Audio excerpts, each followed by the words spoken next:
Labaran Hausa daga ƙasar Jamhuriyar Nijar. Masu saurari barkanmu da warhaka, barkanmu da sake kasancewa da ku cikin rahotannin labaran Hausa da muke kawo muku na ƙasar Jamhuriyar Nijar domin ku san abubuwan da suke faruwa a ƙasar ta Jamhuriyar Nijar, wanda rahotannin labaran Hausar ingantattu muna kawo muku su ne bisa tushe na abubuwa da suke wakana a ƙasar ta Nijar. A yau muna ranar Laraba 20 ga watan Mayu na shekara ta 2026. Masu saurare sai ku gyara zama domin jin waɗannan rahotannin labarai da muke tafa da su cikin harshen Hausa daga ƙasar ta Jamhuriyar Nijar.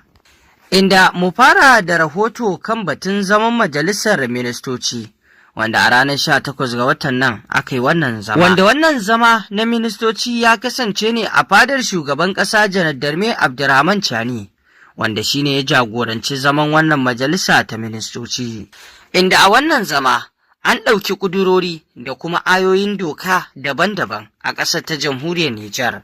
wanda waɗannan dokoki da ayar da aka ɗauka a ƙudurin dokar da aka yi, wato kan batun saka hannun jari a wannan kamfani na West Africa Glory da ke cikin ƙaramar hukumar Indinga, wato gundumar Kwalo, wato a Tilaberi. Kamfanin da ya nufin sanya hannun jari na miliyan 20 da miliyan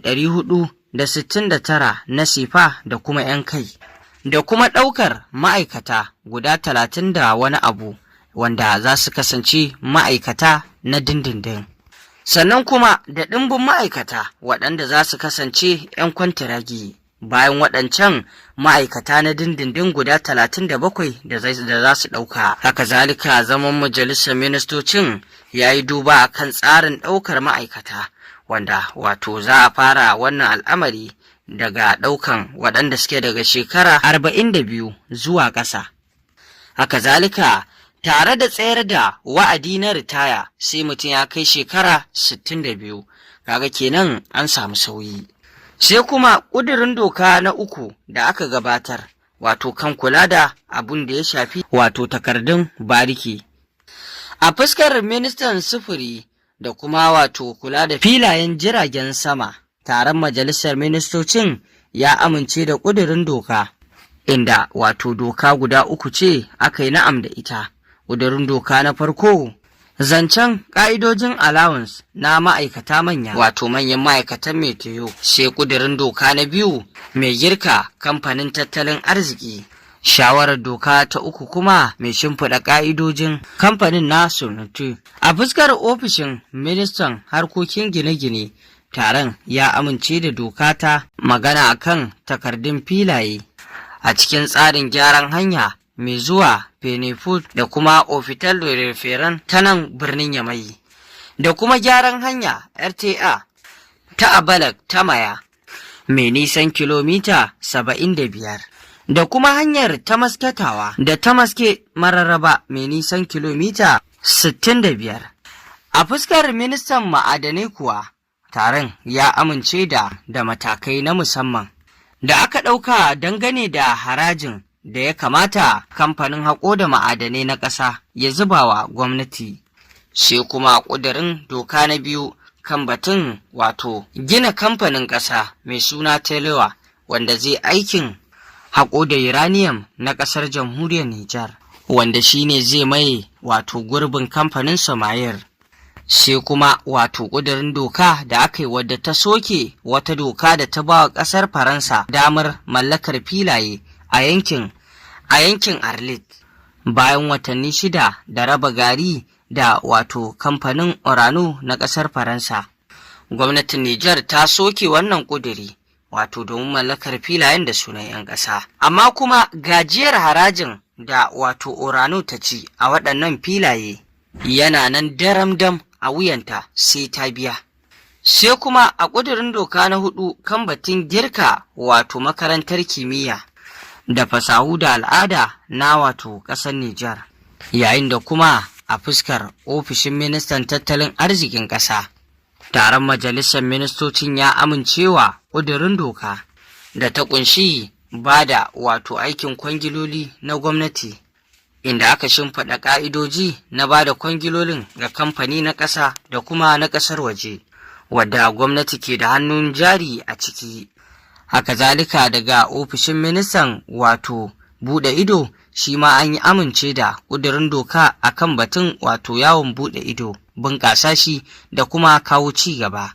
Sai kuma a fuskar ofishin ministan man fetirin, taron ya amince da girka kamfanin ƙasa, wanda wannan kamfani zai kula da wato bututun man fetiri a nan cikin gida, mai sunan SNPE. Ƙirƙiro da wannan kamfani na daga cikin sabuwar yarjejeniya da aka shimfiɗa tsakanin ƙasar Nijar da ƙasar China, wanda an maido da wato wasu abubuwa da suka kamata zuwa ga wato ƙasar Nijar.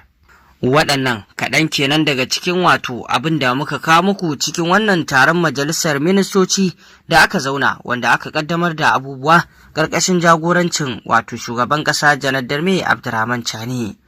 Yanzu kuma idan muka tafi zuwa rahotonmu na gaba, Firaminista Ali Muhammad Lamin Zan ya yi wata ganawa ta musamman tsakaninsa da wannan ƙungiyar ta Escort Niger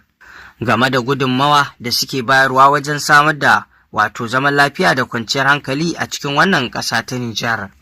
inda ƙungiyar ta Escort Niger ta jinjinawa Firaminista Ali Muhammad Lamin Zan ne a bisa wato irin nauyi na aiki da aka ɗora masa a wannan gwamnati da kuma yadda yake ƙoƙari wajen kawo sauyi da ci gaba a wannan ƙasa ta jamhuriyar Nijar, inda suka gabatar masa da kuma ayyukan da suke yi dangane da kawo abubuwa da ya shafi wato ƙungiyar tasu domin ci gaban ƙasar jamhuriyar Nijar. Wannan dai ganawa Firaminista Ali Muhammad Lamin Zan ya ji daɗin ta, haka ma zalika ƙungiyar.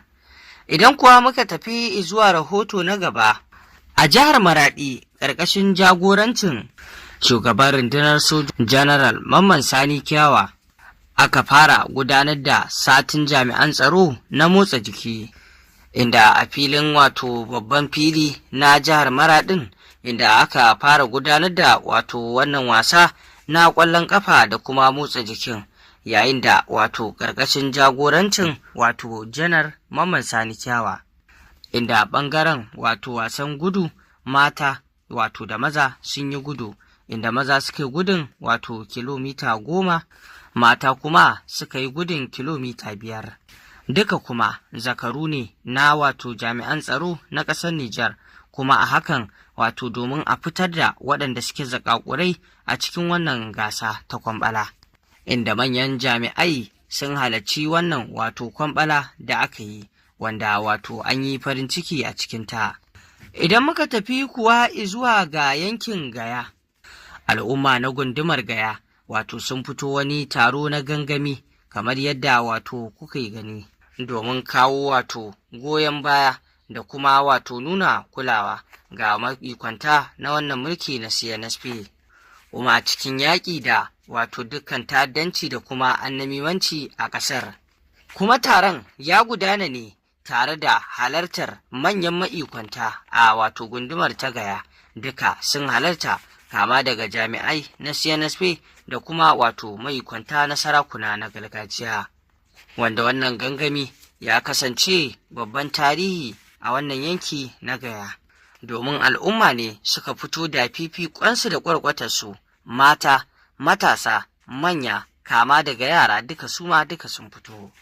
Inda dai a yanzu ɗimbin al'umma suna fitowa daga gundumomi wato suna gudanar da gangami zuwa ga nuna goyon baya ga wannan mulki na CNSP a ƙasar ta jamhuriyar Nijar, wanda domin nunawa shugaban ƙasa Janar Darme Abdurrahman Chani cewa suna jin daɗin yadda yake gudanar da mulkin ƙasar da kuma ci gaba da yake samarwa. Yayin da in aka gudanar da waɗannan abubuwa a gefe guda kuwa ana yin addu'o'i da salloli na alƙunutu domin Allah subhanahu wata'ala mai kowa mai komai ya kare wannan ƙasa ta jamhuriyar Nijar bisa irin yadda abubuwa ke zuwa na zagon ƙasa da makirci da kuma wato harka ta rashin tsaro, wanda babu shakka wannan 'yan ƙasa na Nijar sai mu ce san barka, alhamdulillahi kowa ya kama bisa kishi. To masu saurari ƙarshen rahotannin labaran kenan da muka kawo muku a yau. Ku ci gaba da bibiyar wannan tasha tamu domin samun ingantattun rahotannin labarai kan abubuwan da ke faruwa a duniya baki ɗaya. Ku dangwala mana alamar subscribing sannan ku danna ƙararrawar sanarwa domin haka ne zai ringa ba ku damar samun labaran mu a